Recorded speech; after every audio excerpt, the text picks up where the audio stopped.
All right, we're recording. We're coming to you from a Zoom meeting. This is Don Texan coming to you as the Wave, and we're happy to have our special guest today. But before we get to him, I would like to introduce Jessica. Hi, Jessica. You're kind of dark, Hi. darling. You gotta adjust your light.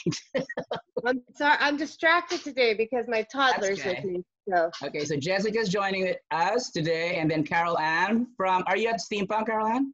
No, actually, I'm in my bedroom. Oh, there you go. I'm in my office. And we have a special guest today, Graham, who told me about this meeting thing, the Zoom thing. So hi, Graham. Nice of you to join us today. Can you say hello? Hello, everyone, and thank you for having me. Oh, well, thank you for joining us today. So let's start with Graham. What's going on in your side of the world, in your side of the community? Well, Literacy Alberni is still an essential service provider for immigrants, refugees, and those types of persons in our community who need access to translation services. So at this point, office is still functioning at some capacity, but most of the staff have left. And otherwise, it's just kind of trying to keep track of what day it is and what I'm working on, because everything is kind of transitioned quite quickly. But now I think we're on day 26 and we're kind of into a flow and everything seems to be working better. So what are you guys working on? I saw that post about like crafts, donations and stuff like that. Yeah, one of the projects that Literacy Alberni is doing right now is that personally, like I've started being involved with working with the Canadian Mental Health Association and Salvation Army and all of the other groups who are doing a lot of that frontline work right now. And the generosity and the things that people are giving, their time, their love, I guess, in a sense, to the community. It's a really wonderful time to be behind the scenes. And I think that there should be some form of a record with it. The things that we're learning or the things that people are doing with their families, the conversations they're having, so much of it now is all through digital connection or through the internet and through things like Zoom.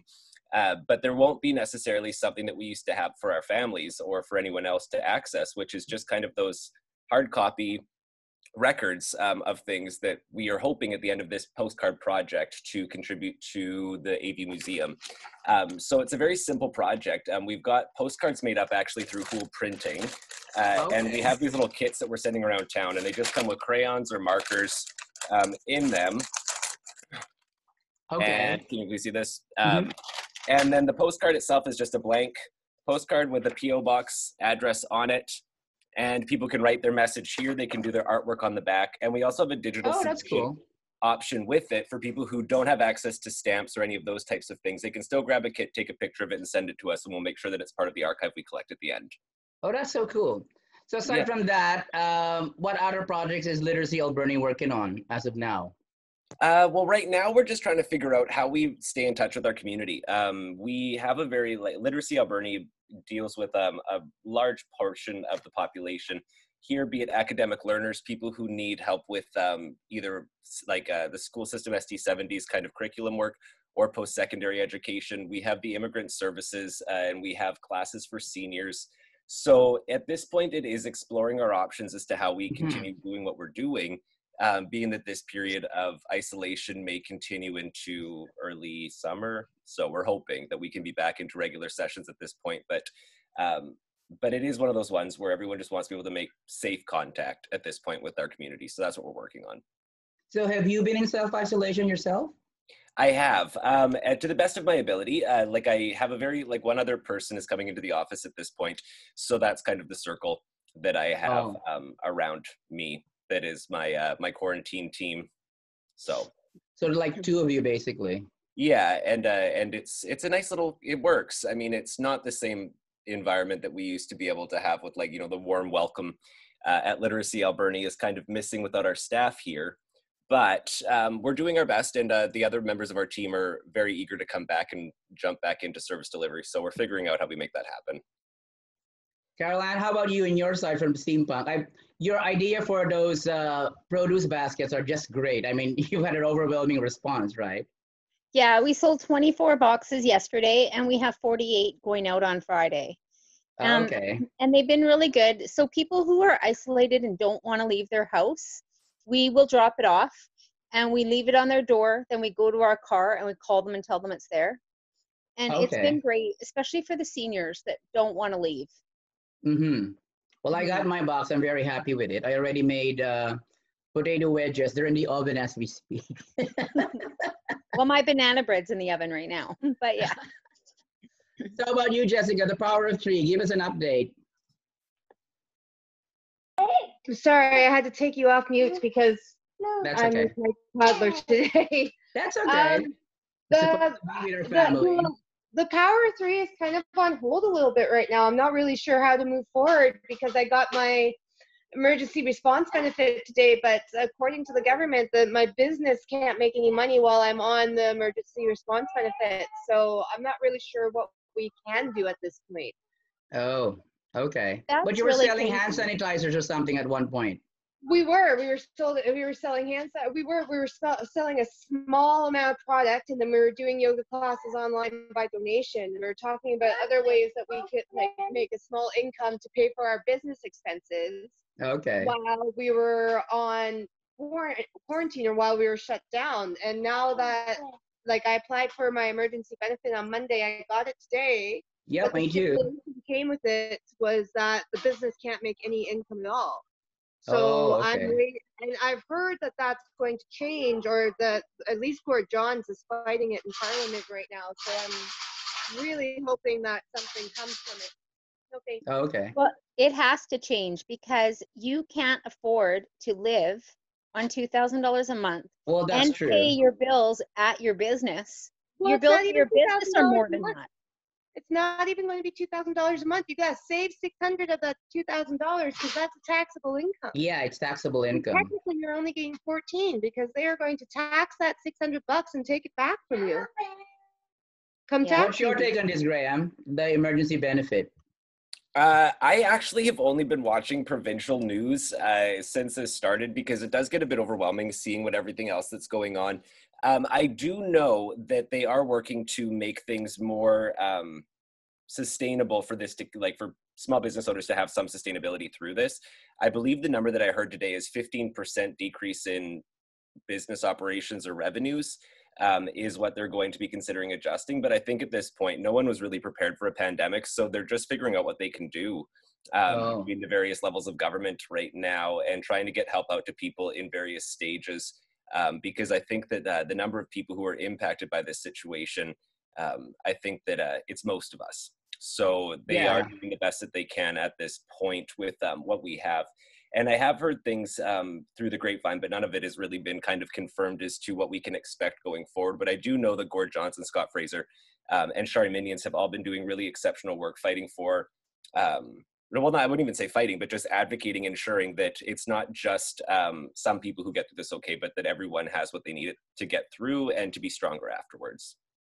Well, as far as you know, I mean, any of you can jive in on this. As far as you know, are there confirmed cases of COVID-19 here in Port Alberni? I heard there were 2, but they were shipped out to somewhere else. I will not say where, but there were 2 confirmed. I heard from somebody who was in the hospital in our hospital, and he overheard them saying that somebody was admitted with a confirmed case of COVID-19, and they were sent off somewhere else, not out of Port Alberni. I've heard nothing. Okay. Okay, so I have heard that there's a couple confirmed cases, and that because Nanaimo is like a COVID hospital, they get sent to Nanaimo because we're not like a COVID hospital, or we don't have enough cases here for it to be like Yes, an but issue. they were sent either to Nanaimo or Victoria. Yeah, That's only 2. yeah, yeah. I heard we have a very small amount of cases in Port Alberni, so. Yeah, but if we realistically, okay, so if there's 2 confirmed cases, then we can see that they would have had it at the time when they were out. So there's probably way more than 2. Oh, for So sure. we need to treat it like everybody's got it. Yeah, definitely. Now I'm like in the case of in my case I'm employed, so I got the regular EI thing, and then Jessica and Carol Ann are both business owners. How about in the case of Literacy Alberni, you're a nonprofit. How does all this financial stuff apply to you? I mean, it is going to be a hit. And I know that it's not just us that are being impacted right now. Our number one priority, or my number one priority, is just making sure that we have what we need to kind of carry us through an 18-month period is really what it's going to come down to.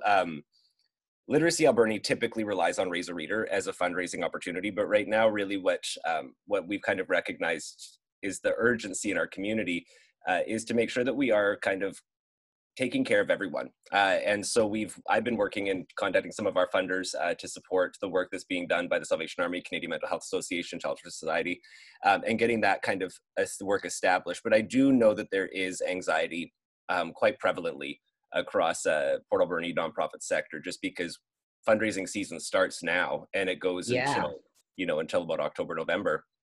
So there is uncertainty, and we are included in the business, like the small business bailout kind of package things that go forward. But if that will be sufficient, we're yet to see. But I know that Port Alberni, like the response that we've had to the initial call for help has been fantastic. Like, I mean, it's one of the most, like, everyone in Port Alberni deserves to be really proud of how we're doing, especially compared to other communities.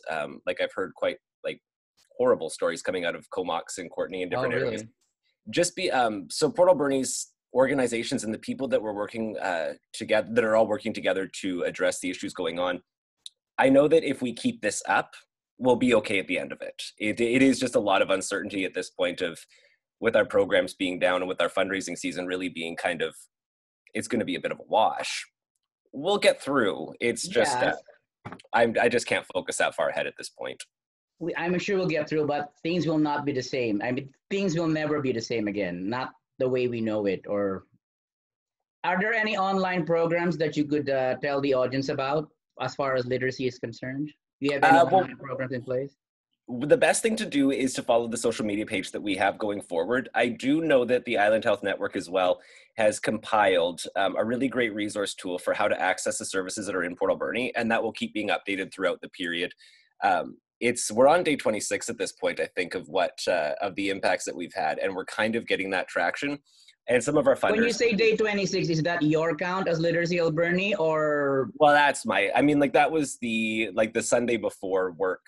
We went back to work. I sent an email to my team, and I just said, hope everyone is feeling all right. And if you don't feel safe coming in, we can figure something out until we know more.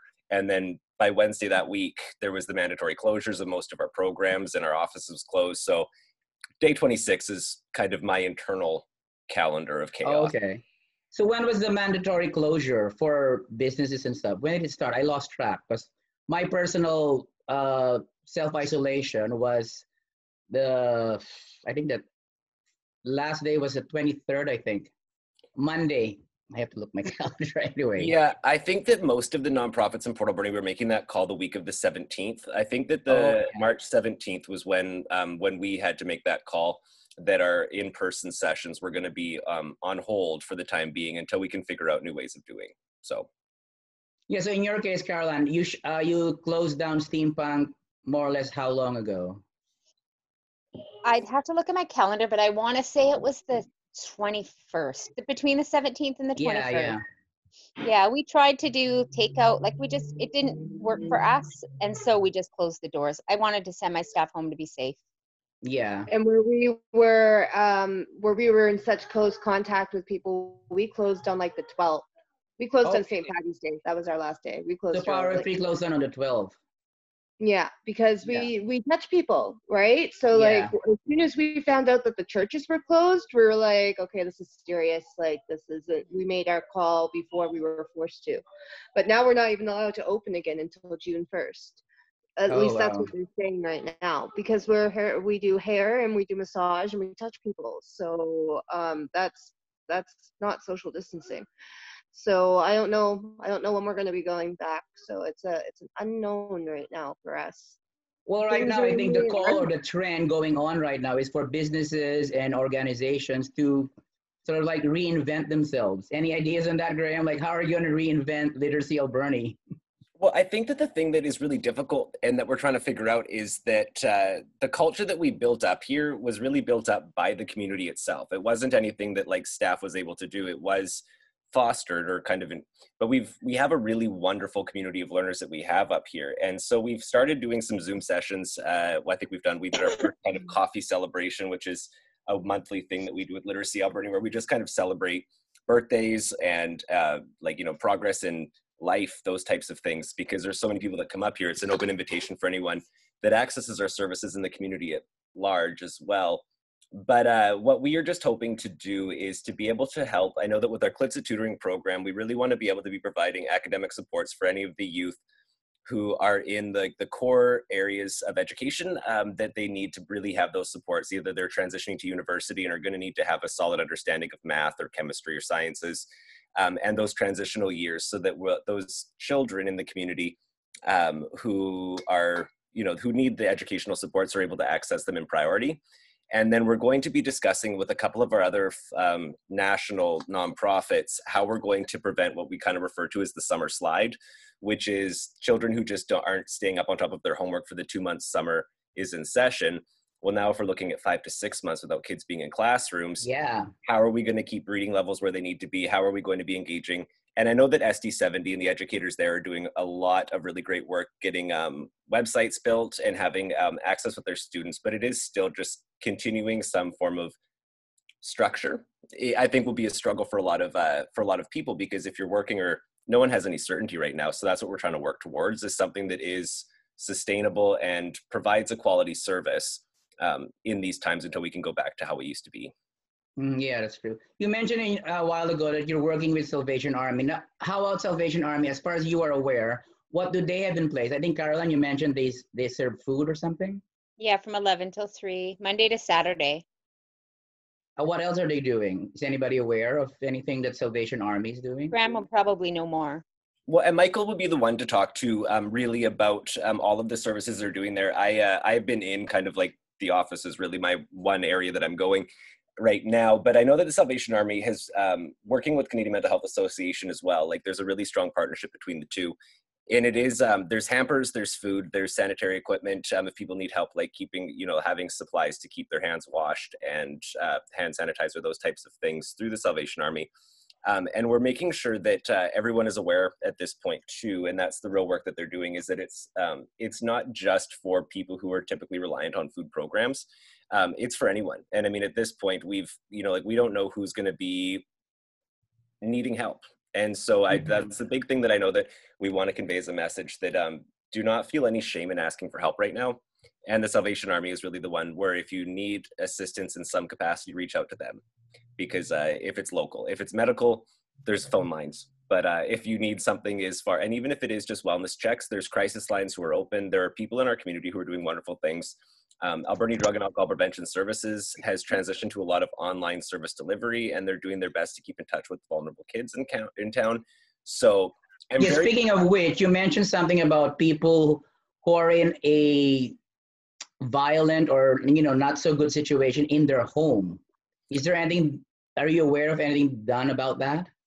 I know that I haven't actually spoken with ACAUS, with Alberni Community Women's Services, but I know that they are still running their programs and that their transition house is still open and available at this point. I don't have the full scope of how their services are being delivered in that regard, but I do know that if you need help, reach out, especially if it's someone who's dealing with violence or if they're feeling unsafe in their home. The systems that So who would be the go-to organization or the person to contact? ACAUS? Yeah, you phone into the general ACAUS line and they will be able to direct you to who is the appropriate person. They have a really great team over with the Alberni Community Women's Services, and they do a lot of really wonderful work. So I know that for any women in this community who are in need, they're still there for them. And if anyone needs supports, I know that like it seems strange for us to have closed doors, but I think that most people who are in social work or some form of service delivery at this point, we kind of lose sleep wondering if we're like how everyone is doing. So if you need to just check in, and it'll mean a lot to us if you do. Okay. So we have ACAUS, we have Salvation Army. Do we have anything for women? You mentioned something about women. Yeah, that's Alberni Community Women's Services is ACAUS. And okay. For youth, there's like I know that everyone is trying to figure out how they do what they do. And it's kind of one of these strange things where social work is usually an in-person kind of process. So most of us nonprofit workers are figuring out doing things this way, but they are still, I don't think that anyone has just kind of abandoned ship. If you have people that you rely on, reach out. That would be my advice. If there is a group that you're a part of, or even if you want to just stay in touch with, there'll be information and they'll refer you to the right person. Okay. Well, one little petty question though, because the girls don't have any problem, but I think Graham must solve this problem. I need a freaking haircut. Do you Oh, cut your own hair? absolutely. I was so like, like it was, I think that was about like day 20 and it was just time. It was just like, I was due for one long before this started. And then it was just a buzz in the bathroom. It was good. Get it done. Don't go Brittany. I Don't don't. I don't know. do I'm not. it. I just bought. Those things that you tie your hair up with or whatever. Yeah, just Yeah. tie your hair We do back have down. problems. The only thing. Yeah, Well, women have 20 minutes problems. is always almost up. Let's. I want you just to like make a statement about some sort of like an exhortation to to give us our audience hope or something. What would you say? Hold on, whatever. Let's start with Jessica. Um, I don't know. I didn't sleep well last night, and my toddler, and I just dealt with a poopy bum. So like, I don't have very much hope at this point right now. So, how about you? Like personally, what keeps you holding on? What keeps you going on? Well, just knowing that I'm going to be appropriately taken care of. Like, I was just talking to my dad in Florida, and they're like, this is going to be like one of their worst weeks. Like, Oh. shit is going to hit the fan down there hard this week. So I'm just grateful that I got my emergency benefit, that I live in a country where we are on top of it and we are being taken care of. And Yeah, like, I mean, even though I'm in a by little far, bit like our prime minister compared to what they have down in the States, I will even mention his name. I mean, I'm just glad he's handling it better than the way they're handling it down there. I mean, yeah, Well, I don't know. Ours is moistly doing very well. yeah, quickly. did you catch that? Did you see Yeah, that, Graham? The moisty Yeah. thing. Okay, It Caroline, was funny. it was funny. I think he was trying to Party be funny. message for our Zoom meeting session from Carolina. Well, I just, you know what? I'm positive. I think that BC itself is doing really well compared to Yeah. other provinces. What else can I say? We're doing good. We're all doing our part, and we'll be fine. Our Graham? spouses might kill us, but we'll do fine. Well, at least you have a spouse to kill. I'm alone. I wish I killed him. Well, anyway, he's better off. He escaped. He dodged the he's bullet. Damn it. How about you, Graham? Any words for our audience? I would just say that things are uncertain right now, but focus on what's kind. And I think focus on what you're able to do. And sometimes if you're feeling that anxiety, make a phone call.